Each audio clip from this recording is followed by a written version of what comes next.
အားလုံးပဲမင်္ဂလာပါဒီတစ်ခေါက်တော့ဒေဦးတလုံးနဲ့ရွှေဖယုံစနွမ်းမကင်းကိုအလွဲတကူလေးလုပ်တဲ့လုပ်နည်းလေးပါမုတ်ဖုတ်ဆက်မလို့ပဲနဲ့အလွဲဆုံးလုပ်တဲ့လုပ်နည်းလေးပါနော်ရွှေဖယုံနဲ့လုပ်ထားတော့မုတ်သားလေးတွေကစီးစီးလေးနဲ့တော်တော်လေးကိုစားလို့ကောင်းပါတယ်ကဲကျမရဲ့လုပ်နည်းလေးကိုကြည့်ကြရအောင်ပထမဆုံးစိတ်ကလေးလီးထားတဲ့ဒီရွှေဖယုံသီးလေးတွေကိုပေါင်းထားပါမယ်30သားလောက်ရှိပါတယ်ပေါင်းထားတဲ့အတော်တွင်းမှာဘိန်းစီကိုထမင်းစားစွန်းတစွန်းစာကိုလော်ထားပါမယ်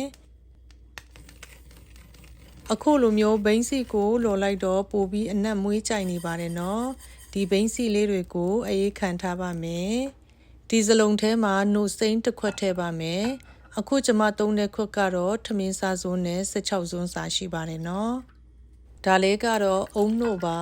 အုံနှုတ်ကိုလည်းတစ်ခွက်ထည့်ပါမယ်ပြီးတဲ့ခါကျတော့နွားနို့ကိုလည်းတစ်ခွက်ထည့်ပါမယ်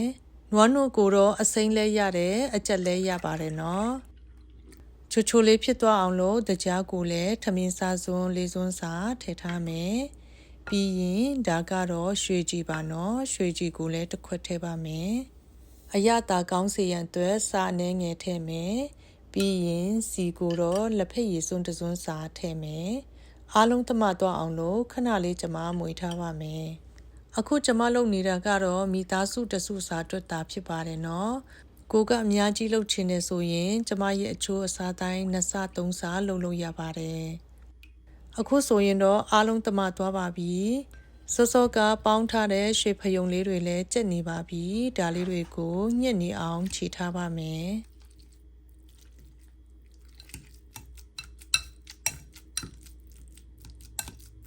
ရွှေဖယုံလေးတွေကြီးကလေးရှိနေပြီဆိုရင်တော့ဒီထဲမှာကြက်ဥနှလုံးကိုဖောက်ထည့်မယ်ပြီးရင်ခဏလေးပြန်မွေထားပါမယ်ပြီးတဲ့ခါကျတော့ဒီရွှေဖယုံလေးတွေကိုစောကမုတ်သားထဲမှာပြန်ပြီးတော့ထည့်ထားမယ်အားလုံးသမသွားအောင်လို့ခဏလေးကျွန်မပြန်ပြီးတော့မွေထားပါမယ်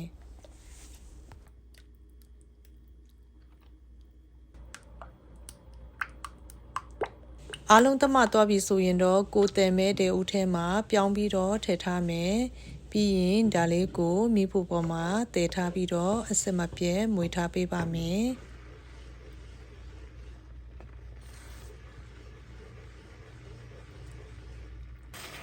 မုတ်သားလေးတွေကတဖြည်းဖြည်းနဲ့ပြစ်လာပါတယ်နော်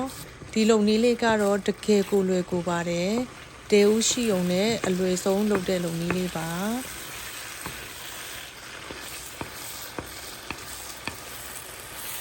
အခုလိုမျိုးတဖြည်းဖြည်းပြစ်လာပြီဆိုရင်တော့ဒီအနားသားလေးတွေကိုဒီလိုမျိုးလှုပ်ထားမယ်ဝိုင်းကလေးဖြစ်အောင်လို့ကျွန်မလှုပ်ထားပါမယ်ဒီအပေါ်မျက်နှာပြင်ကိုလည်းဒီလိုမျိုးပြတ်နေအောင်ဖြန့်ထားပါမယ်ကဲဒီလိုပုံစံလေးဆိုရင်တော့လှပပလေးရှိသွားပါပြီနော်ဒီအပေါ်မှာကျွန်မစောကလော်ထားတဲ့ဘိန်းစီလေးတွေကိုဖြုံထားပါမယ်